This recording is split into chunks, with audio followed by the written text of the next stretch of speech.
भगवान श्री कृष्ण कहते हैं कि आपका सबसे कठिन समय अक्सर आपके जीवन के सबसे महान क्षणों की ओर ले जाता है।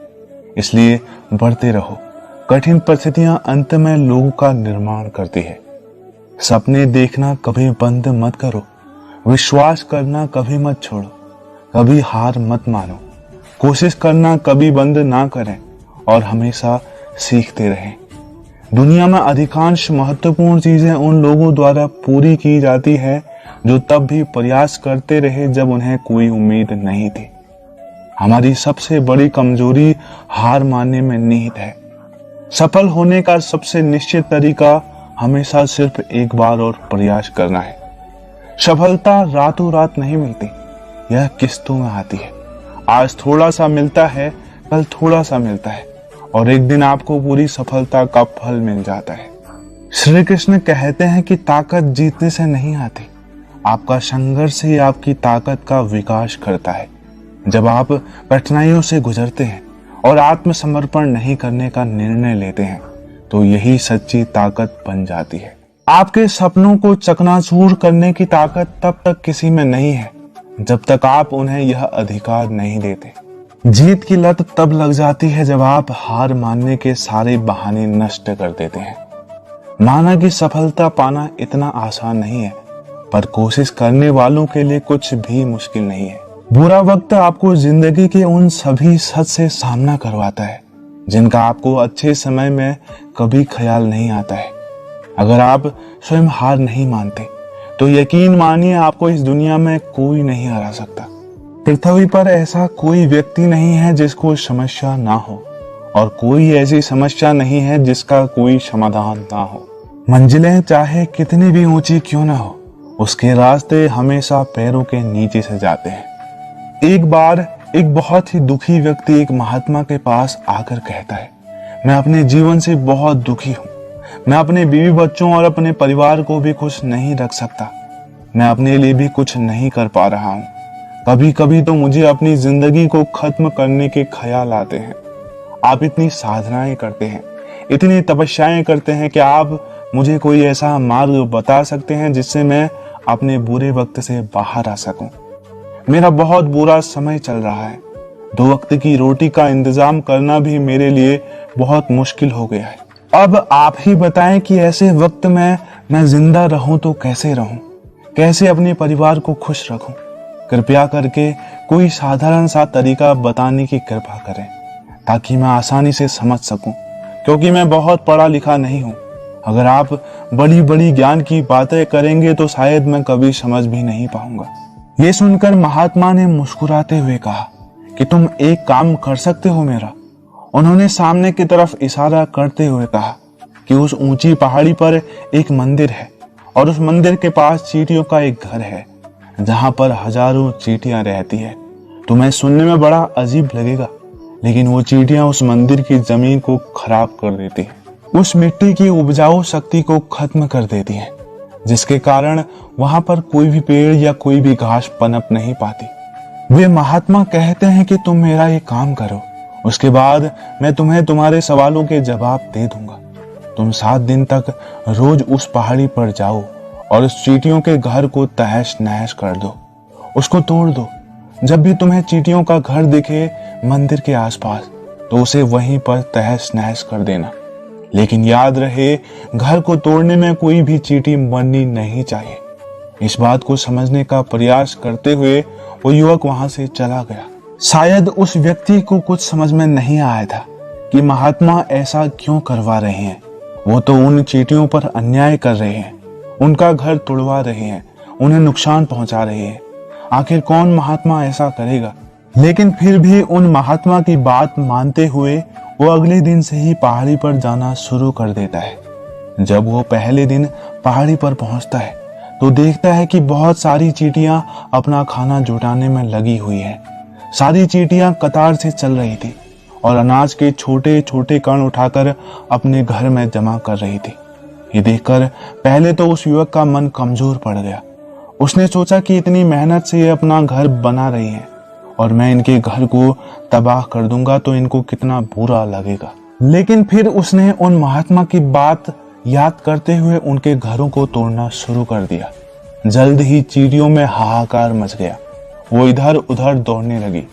अभी तक जो कतार में चल रही थी अब वो बिखर गई और इधर उधर अपनी जान बचाने के लिए भागने लगी। थोड़ी देर में घर टूट गया और सारी चिड़ियां इधर उधर छुपने के लिए भाग चुकी थी। ये करने के बाद वो युवक दुखी मन से वापस अपने घर लौट आया। उसका मन परेशान था, दुखी था, पश्चाताप से भरा हुआ था। उसने रात में अपने बिस्तर में लेटे लेटे ही सोचा कि अब तो उन चींटियों का घर तबाह हो चुका है। अब वहां वापस जाने से क्या फायदा, अब क्या होगा, क्योंकि चींटियों का घर तो तहस नहस करने के लिए महात्मा जी ने कहा था, जो मैं कर चुका हूं। लेकिन फिर कुछ सोचकर अगले दिन उसने फिर से जाने का निश्चय किया और अगले दिन सुबह सुबह उठकर वो वापस उसी पहाड़ी पर पहुंच जाता है। पहाड़ी पर पहुंचकर वो उसी जगह पर पहुंचता है जहां पिछली सुबह उसने उनके घरों को तहस नहस कर दिया था। लेकिन वो ये देखकर हैरान हो जाता है कि उन चींटियों ने फिर से अपना घर उसी जगह पर बना लिया था और अब वो फिर से अपने घर के लिए सामान इकट्ठा करने में जुटी हुई थी। उस आदमी को देखकर लग रहा था कि ये चींटियां कितनी मूर्ख हैं। इनको पता है कि कल इनका घर इस जगह पर तबाह किया गया था और उसी जगह पर उन्होंने अपना नया घर बना लिया। और ये सोचकर वो आदमी हंसने लगा। लेकिन फिर से महात्मा की बात याद करते हुए उसने उन चींटियों का घर तबाह करना शुरू कर दिया। फिर से उन चींटियों में हलचल मच गई और थोड़ी देर में वो चींटियां इधर उधर अपनी जान बचाने के लिए भागने लगी। कुछ ही देर में उनका घर फिर से नष्ट हो गया और वो युवक थोड़ा संतोष के भाव से बोला कि इस बार तो मैंने अच्छी तरह से उस घर को तबाह कर दिया है। अब तो वो चींटियां यहाँ पर अपना घर बना ही नहीं पाएगी। इसलिए जाने से पहले उसने उस घर पर थोड़ा सा ठंडा पानी डाल दिया ताकि चींटियां वहां पर अपना घर ना बना सके। और इस तरह अपना कर्म पूरा करके वो युवक फिर से अपने घर लौट आया। वह युवक इस रात में भी सोते वक्त यही सोच रहा था कि क्या महात्मा ये सही काम करवा रहे हैं? क्या किसी का घर तबाह करना किसी सिद्ध पुरुष को शोभा देता है? क्या होगा अगर वे महात्मा सिद्ध पुरुष हो ही ना? क्या होगा अगर वो मुझे बेवकूफ बना रहे हो? लेकिन फिर उसने निश्चय किया कि मैं अपने काम को पहले पूरा कर लेता हूँ, उसके बाद ही पता चलेगा कि महात्मा मुझसे ऐसा क्यों करवा रहे हैं। और यही सोचकर वो रात में सो जाता है। अगले दिन सुबह उठकर वो फिर से उसी पहाड़ी की ओर निकल जाता है। पहाड़ी पर पहुंचकर वो उसी जगह पर पहुंचता है जहां पर उसने उनके घर को तबाह कर दिया था और वो ये देखकर खुश हो जाता है कि वहां पर कोई भी घर नहीं था। सारी चींटियां वहां से भाग चुकी थी। अब उसने सोचा कि अब मेरे रोज रोज आने का क्या प्रयोजन, क्योंकि चींटियां तो अपना घर बदल चुकी है और महात्मा जी ने मुझे 7 दिन आने के लिए कहा था, लेकिन आज तो तीसरा ही दिन है। अब बाकी 4 दिन वापस आने का क्या प्रयोजन। और यही सोचकर उसने निश्चय किया कि यहाँ से वो सीधा उन्हीं महात्मा के पास जाएगा और उनको ये सारी खबर बता देगा। और जब वो वापस मुड़कर उस पहाड़ी से उन महात्मा की कुटिया की तरफ जाने लगा तो उसने देखा कि अचानक उसकी नजर एक और घर में पड़ी जो कि चींटियों का ही बनाया हुआ था। मतलब कि वो घर भी चींटियों ने ही बनाया था और अब वो चींटियां नए घर में वास कर चुकी थी। ये नया घर उनके पुराने घर से थोड़ी ही दूरी पर था और जब उस युवक की नजर उस घर पर पड़ी तो उसने सोचा कि शायद महात्मा को पता था कि ये चींटियां अपना घर बदल कर किसी दूसरी जगह पर बना लेंगी, इसलिए उन्होंने मुझे 7 दिन आने के लिए कहा था। और ये विचार करके वो उनका नया घर भी तोड़ने के लिए पहुंच जाता है। जब वो वहां पहुंचा तो चींटियां उसी तरह अपने कार्य में लगी हुई थी। वो अपने लिए खाना इकट्ठा कर रही थी और अपने घरों में जमा कर रही थी। जो पुराना घर था, टूटा हुआ घर था, वहां भी अनाज के कण बचे हुए थे और चींटियां वहां से भी अनाज इकट्ठा करके वापस अपने नए घर में ला रही थी। अब यहाँ पर से युवक का मन थोड़ा कमजोर पड़ गया, क्योंकि वो खुद भी कमजोर था, खुद भी वक्त का मारा हुआ था। इसीलिए उसके मन में उन चींटियों के प्रति दया का भाव उमड़ रहा था। उनके ऊपर उसे दया आ रही थी। वो चाहता था कि उनकी वो मदद करे, लेकिन वो उल्टा उनको नुकसान पहुंचा रहा था। लेकिन उन महात्मा की बात को याद करते हुए उसने फिर से उस घर को तोड़ने का निश्चय किया और उसने इस बार बड़ी ही सावधानी के साथ बिना किसी चींटी को नुकसान पहुंचाए वो घर तोड़ना शुरू कर दिया। वक्त थोड़ा ज्यादा लगा क्योंकि किसी भी चींटी को नुकसान न पहुंचाने की शर्त महात्मा जी ने पहले से ही रखी थी, इसीलिए उसको बड़ी ही सावधानी के साथ उन घरों को तबाह करना था। लेकिन आखिरकार उसने उस घर को भी तबाह कर दिया और उस घर को तबाह करने के बाद वो बड़ा ही दुखी हो जाता है क्योंकि उसने उनका नया घर भी तोड़ दिया था। वो उन चींटियों को बसने ही नहीं दे रहा था और वो अब अपने आप को शैतान या दानव समझने लगा। लेकिन फिर भी उस महात्मा की बात को मानते हुए वो अपने घर पर दुखी मन से वापस आ गया। रात में सोने से पहले एक बार उसने फिर सोचा कि मैं कितना बड़ा शैतान हूँ, कितना बड़ा दानव हूँ। पुराना घर तो छोड़ो, मैंने उन चींटियों को कहीं भी बसने के लिए कहीं भी जगह ही नहीं दे रहा हूँ। वो चींटियां मेरे बारे में क्या सोचती होंगी, वो कितना दुत्कारती होंगी उस परमात्मा को जो मेरे द्वारा ये करवा रहा है। लेकिन फिर भी उसने अगले दिन जाने का निश्चय किया और अगले दिन सुबह सुबह फिर से वो वहां पर पहुंच जाता है। वो ये देखकर फिर से आश्चर्यचकित रह जाता है कि इस बार चींटियों ने एक और नई जगह पर अपना घर बना लिया था। वो पहले से भी ज्यादा ऊर्जा के साथ काम कर रही थी और उन्होंने एक रात में पहले से भी बड़ा घर बना लिया था। अब वो फिर से अपना अनाज और खाना इकट्ठा करने में जुटी थी। ये देखकर उस आदमी को लगा कि ये चींटियां किस मिट्टी की बनी हुई हैं। मैं इनको यहाँ से बार बार भगाने की कोशिश कर रहा हूँ और ये वहीं पर अपना घर बना लेती हैं। क्या इनको पता नहीं है कि मैं इन्हें यहाँ पर बसने नहीं दूंगा? ये चींटी है, दिखने में इतनी छोटी है लेकिन फिर भी ये मुझसे हार नहीं मान रही है। बड़े ही ताज्जुब की बात है। और इस बार उसने गुस्से से उस घर को तहस नहस करना शुरू कर दिया। लेकिन इस बार तहस नहस करते हुए कुछ चींटियां वहीं पर मर गई, उसके पैरों तले कुचल गई। कुचलने के बाद जब वो अपने अहंकार से बाहर आया तो उसने देखा कि उसने गुस्से में कितनी चींटियों को क्षति पहुंचा दी। उसका मन पश्चाताप से भर गया और वे रोते रोते हुए अपने घर वापस बढ़ गया। रात में सोते वक्त उसने सोचा कि मैं उन चींटियों पर बहुत ज्यादा अत्याचार कर रहा हूँ, अब इससे ज्यादा अत्याचार मैं नहीं कर पाऊंगा। और यही सोचकर वो अगले दिन उन चींटियों के लिए अपने घर से थोड़ा आटा लेकर गया और उसी पहाड़ी पर पहुंच जाता है। आज उसके मन में उन चींटियों के प्रति श्रद्धा का भाव था, दया का भाव था। आज वो उनकी मदद करना चाहता था। और जब वो वहां पर पहुंचा तो चींटियां फिर से अपने नए घर को बनाने में जुटी हुई थी। उसने बड़ी ही करुणा के साथ उन चींटियों को अपना लाया हुआ वो आटा खिलाया और अगले 3 दिनों तक वो वैसा ही करता रहा। वो रोज सुबह जाता और उन चींटियों को अपने हाथों से आटा खिलाता। 7 दिन के बाद वो युवक उन महात्मा के पास पहुंचकर हाथ जोड़कर बोलता है कि हे गुरुवर, मुझे माफ कर देना। मैंने उन चींटियों का घर तबाह करने के लिए बहुत कोशिश की। मैंने उनका घर तबाह भी किया। एक बार नहीं 4 बार मैंने उनका घर तोड़ा। उसके बाद मैं हिम्मत नहीं कर पाया, उनके घर को तोड़ नहीं पाया।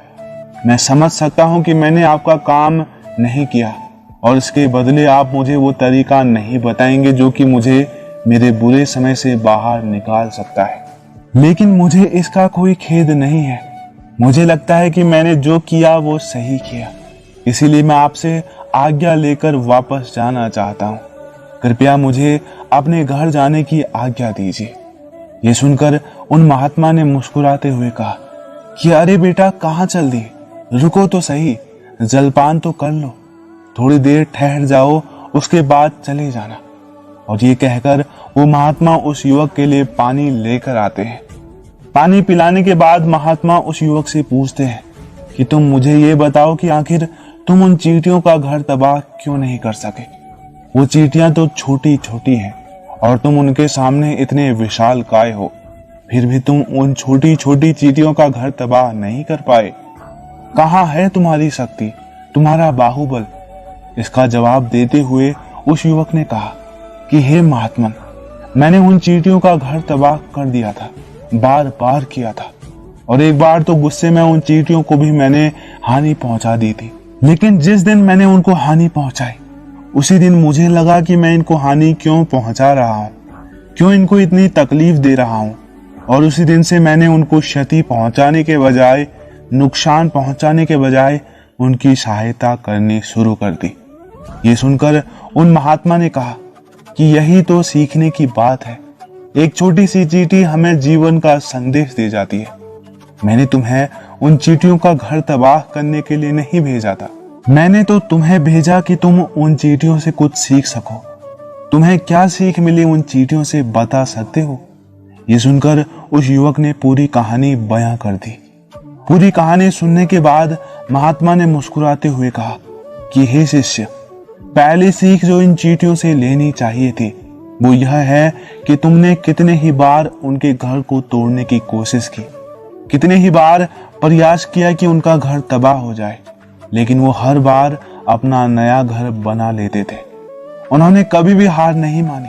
अगर वो हार मान लेते तो वो चींटियां तुम्हें वहां पर नहीं मिलती। जीवन कार्यशीलता का नाम है, कर्मशीलता का नाम है, लेकिन हम मनुष्य एक दो बार हार मिलने पर ही टूट जाते हैं, हताश हो जाते हैं और फिर जीवन भर प्रयास ही नहीं करते। और कुछ लोग तो अपनी जिंदगी को खत्म करने पर उतर जाते हैं। लेकिन जानवरों में तुमने एक बात देखी होगी, वो अपना जीवन खुद से स्वयं से कभी खत्म नहीं कर सकते हैं। तुमने कभी नहीं सुना होगा कि किसी जानवर ने आत्महत्या कर ली, चाहे वो जानवर कितना ही भूखा क्यों ना हो, कितना ही दुखी क्यों ना हो, लेकिन वो अपने जीवन के लिए हमेशा संघर्ष करता रहता है। लेकिन वहीं पर दूसरी तरफ हम मनुष्य एक दो बार हताश होने पर ही अपना जीवन खत्म कर लेते हैं। जीवन तो कर्मशीलता है, जीवन तो कर्म करने का नाम है और मृत्यु आखिरी विश्राम है, परम विश्राम है।